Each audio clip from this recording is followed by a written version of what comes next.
예, 다시 시작합니다. 예.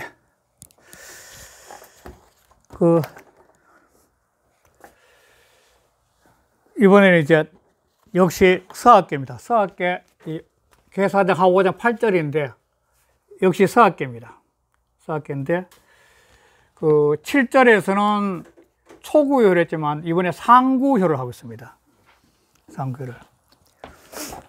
그러니까, 우울의 천둥, 번개가 칠 때, 일대 혼란할 때는, 가장 문제가 되는 것이 초구효가 이 혼란한 시대를 바꾸기 위해서 뻗어 올라가는 그 힘, 그게 너무 강해도 문제지만도 이 상구호는 이 음요인데, 음요자리 양자리 있거든요. 원래 음자리 양이 있으니까 이 세상이 혼란하지만도 이미 기득권의 정점에 있는 사람은 이 혼란한 세상에 관심이 별로 없어요. 자기가 지금까지 지내오던 그 권위와 그 현재 상층권에 있었던 그 자리를 갖다가 끊임없이 유지하기 위해서 이 혼란한 변화에 관심을 안 두는 거죠.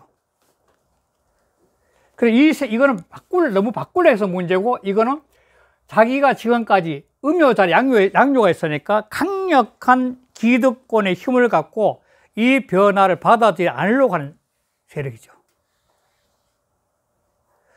그러니까 이러한 상태가 되니까, 아까 했지만 이거는 혹시 이 문제 아까 했던 거니까, 이 상은 우울에 번개가 치는 게 서합인데, 선왕은, 즉 군자는 이걸 보고서 형별을 제대로 밝히고 법을 잘 시행을 해가지고 이걸 갖다 한번 바꿔야 되는데, 이 사람은 그렇게 관심이 없는 게 상구에는. 그래서 이런 사람은 뭐냐면, 감옥에 집어냈는데 이 하자는 이 하자가 통한다, 질하자가 통한다 그러는데, 이 목에 차는 칼, 그걸 차고 더 나가서는 귀를 잘라본다, 목을 잘라본다, 죽여야 된다는 거예요. 죽여야 돼요.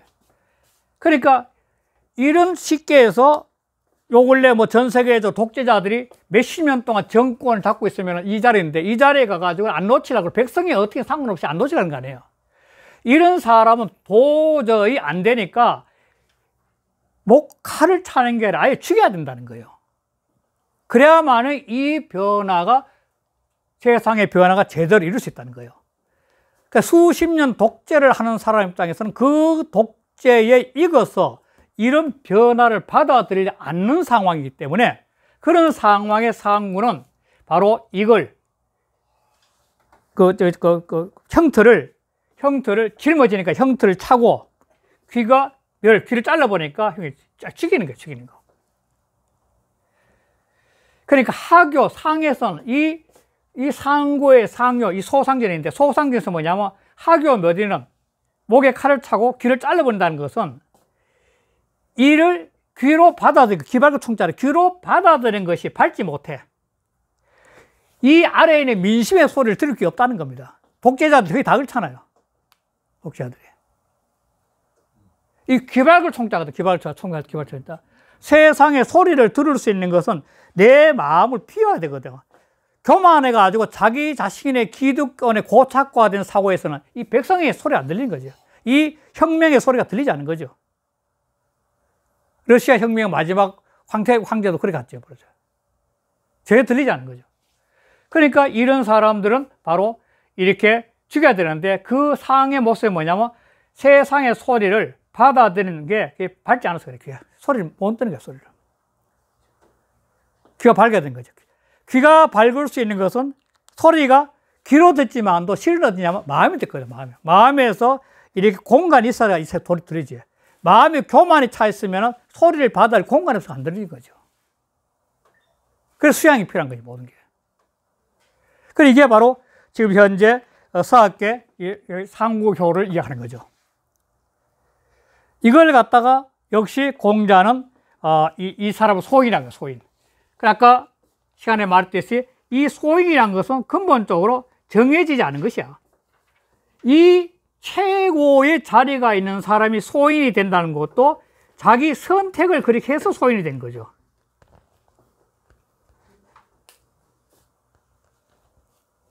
이 소인과 군자 이걸 잘못 선택하면 소인은 정해졌고 대인은 절대 그렇지 않습니다. 끊임없이 인간은 선택을 통해서 자기 삶을 살기 때문에 주역을 하는 가장 큰 원인도 그걸 알았잖아요. 선택의 문제라, 선택. 주역은 선택을 할 수 있는 해안을 열어준 공부라고 말씀드렸지 않습니까? 그러니까 그런 선택을 통해서 됐기 때문에 공자는 그게 뭐냐면 이 자리에서 오랜 독재 생활에서 누린 기득권의 이 소인배는 뭐냐면 끊임없이 자기 자신이 잘못해서 그랬다고 해석을 해서 이 죄가, 대죄, 죄가 아주 크다는 거예요. 이게 대죄라고, 대죄. 말하면 대죄. 이 상구는 대죄를 지은 거예요, 대죄를. 이 모든 백성들은 대죄를 지은 거죠. 이 대죄를 갖고 그 다음 8절 한번 보겠습니다. 선 띄우고 부적이면 사일적자, 부적 띄우고 이 띄우고 성명이요. 선이 사이지 아니면, 선을 쌓지 않으면 똑같은 거죠. 스스로 하는 거. 선을 쌓는 건 스스로 쌓는 거니까. 선을 쌓지 않으면 좋기 이름을 이룰 수 없어. 악부적이면, 악 띄우고 부적이면 좋기 띄우고 이 띄우고 몇이니. 악이 쌓이지 않으면 좋기 몸을 멸할 수 없어요. 스스로 몸을 멸하게 할 수 없으니. 몸을 멸하는 건 스스로 하는 거예요, 스스로 진짜. 우리가 할 수 없는 것이니. 소인은, 이때 소인은 바로 상구, 이걸 말하거든요, 이게. 예, 이 상구효가 이때 소인이죠. 이 사람은 소인이죠. 소인인데, 이 최고의 자리면 대인이 돼야 될 텐데, 스스로 소인을 선택한 거예요, 자기가. 행동을. 그래서 제가 이걸 썼는데, 명심보감에 이 앞에 나오잖아요, 바꿔야. 명심해야 돼. 한 소인은 유비인데, 유비가 장차 죽음이 가지고, 후주는 바로 유선이죠. 아들 유선이가 말하기를 선이 작다고 하여서 그래서 하지 않지를 말고 전체 조그마한 선이라고 악이 적다고 하여서 하지 말아라. 악은 적다고 하지 말고 선 작다고 말아라. 이게 후주한테인 거죠. 또 명심에 나와서 일일 선행 하루라도 선행을 하면 복은 비록 이르지 복은 일선에 부진데, 이게, 그러면? 빠진 것 같은데, 그죠? 미지. 빠졌네. 그렇지. 미자. 복은 비록 아직 이르지 않으나, 화는 저절로 멀어지고, 또 하루 악행을 하면, 화가 비록 이르지 않아, 미르지 않으나, 미지나, 이르지 않으나, 복이 저절로 멀어진다는 거예요. 이 명심보감의 이 소리도 뭐냐면 결국은 자기 수양하라는 거예요. 자기 수양을 하라는 거죠. 유비의 유언이었던 것 같은데. 예, 맞습니다. 예, 아들한테 유언입니다. 예. 그러면서 심지어는 제갈량한테 우리 아들이 능력 안 되면 자기가 전부 다 하라고 이렇게 가지라, 나를 가지라 했는데, 그때 유선에 대해서는 극단적인 평가가 있습니다. 극단적인 평가. 후인들이. 정사에도 나오는 이야기인데, 이거는.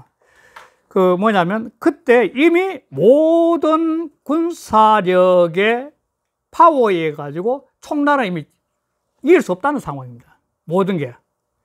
이길 수 없는 상황인데, 그 전쟁에 끝까지 이기려고 발버둥 쳤을 때, 그 양국 군대가 죽게 하는 것, 죽음의 구렁텅이 넣는 것보다는 유선이 자기 혼자 수모를 당하더라도 모든 백성을 갖다 구한 것은 유선의 탁월함이 있지 않냐.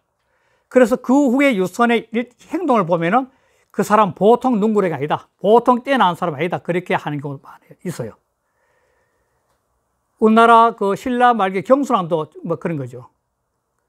그때 과연 전쟁을 통해서 많은 백성을 죽어야 되느냐? 왕건한테 자기가 항복하는 게 좋으냐? 그런 문제가 되는데.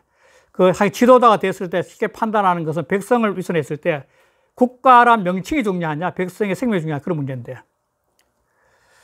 하여간, 이런데, 그런데 여기 소인은 바로 상구에서 한데, 이 소인은 이 띄우고, 소선 띄우고, 위 띄우고, 무익이 띄우고, 불이하며. 요것도 EA, VP죠. A로서 B를 여기다 A로서 B를 삼다. 소선으로서 작은 선으로서 위비 무익하다 하여서 불이하지 아니하며. 그 소인들은 빨리 자기 이익을 추구하기 때문에 그게 안 보인다는 겁니다. 근본적으로. 그다음 더 나가서는 이거는 요즘 시도 많이 보고 있는 거예요. 그다음 그죠? 이 띄우고 소악 띄우고 위 띄우고 무상이 띄우고 불개라. 소악으로서 나쁜 악으로서 무상 해로울 것이 없다고 얘기해가지고 나쁘나 조금 나쁜 것은 해로울 게 없어. 이거 표도 안 나는 거야. 그래서 여기서 그리고 불거 제가지 않아 자기한테 끊임없이 조금씩 더 해나가죠. 자기 이익을 채기 위해서 악을 행하는 거죠. 그러므로 적악이 띄우고 불가 띄우고 음이며 악이 계속 쌓이면은 가릴 수가 없어요. 이제 가릴 음자. 한두 개 연결된 게 아니야. 다 연결돼서 가릴 수가 없는 거야. 이거는. 그러려면 뭐냐면 그게 죄대이 띄우고 불가 띄우고 해라. 죄가 커서 불가해. 이거 풀어낼 수가 없어요. 이거는. 그래서 이걸 갖고 말하는 게 뭐냐면 상구효라가 공자입니다. 상구효. 이거는 석괴 상구효에서 이르기를 이 말이죠. 여괄이랑 이르기를 하교하여 이 진라자입니다. 당할라자 지불라자인데 형틀을 메고서 치고서 멸리 귀를 잃었으니 귀를 잃다는 목이 잘라진 거예요. 목이 잘라진 거예요. 형이라니라. 그래서 이 자리에 상구효에 가서 올라갈 때 최고의 자리인데 이 최고의 자리에 가가지고 상황으로서 수없이 많은 독재와 잘못을 저지른 죄는 이 사람은 빨리 마음을 수양해서 이 아래 백성들한테 이 사랑을 베풀어 가지고 자기 자신을 갖다가 내려야 되는데 그렇지 않고 양효로서 교만하게 옛날의 추억에 젖어 가지고 군림하게 되면 결국은 이 변화의 시대, 화래의 변화의 시대는 결국은 형틀의 몸에 죽음을 당할 수 있다는 거예요. 이때 혁명기니까 이거는. 혁명의 시대니까. 그러한 위험이 내재하고 있다는 게 바로 이게.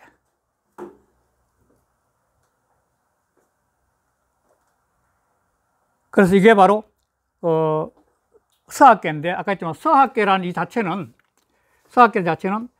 이 십을 섰자는 뭐냐면 다양한 음식을 갖다가 씹어서 하나로 만드는 게 하나로 소화시키 하나로.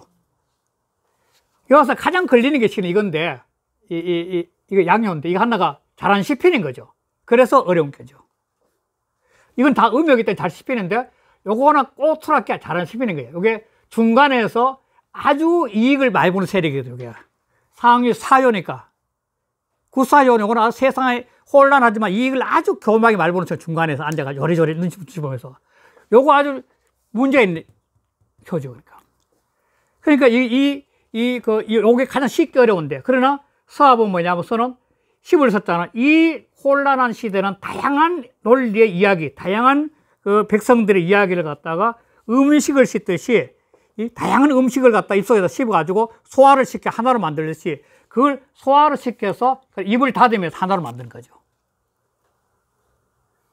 혁명에서는 다양한 소리를 씹어서 하나로 만드는데 그래서 일부 이제 해석에서는 요거는 아래턱이고 양이니까 요거는 위턱이다. 그래 아래의 턱을 갖다가 놀리고 가운데는 음식들이다. 요건 잘 안 씹히는 음식이다. 그렇게도 많이 이해하죠. 그러나 그렇게 이해보다 서자 자체가 갖고 있는 것이 음식을 씹는다는 것은 다양한 우리 입 속에 들어가는 음식이 다양하잖아요. 그건 전부 다 다양하지만도 입에 가서 오랫동안 계속 씹으면 그것이 하나로 뒤섞이거든요. 그러면서 내 속에 가서는 하나의 영양물 소화가 되잖아요. 그래서 서는 바로 그런 이미지를 갖고 있다는 거예요. 다양성에 대한 통일화시키는 작업. 다양성을 통일화시키는 작업. 음식 씹듯이. 그래서 해야 되는데 그게 가장 문제는 바로 초구효에서 급격히 혁명을 요구하는 세력과 그 혁명의 세력에 귀를 안 그리고 자기 자신이 살아온 독재의 쾌감에 빠져 있는 상구효가 문제인데, 이거는 둘이 형벌로 다스려야 된다. 이렇게 하면서 서학계 두 개를 하게 된 겁니다. 네, 이렇게 해서 오늘 수업 끝내겠습니다. 네, 감사합니다. 네. 네.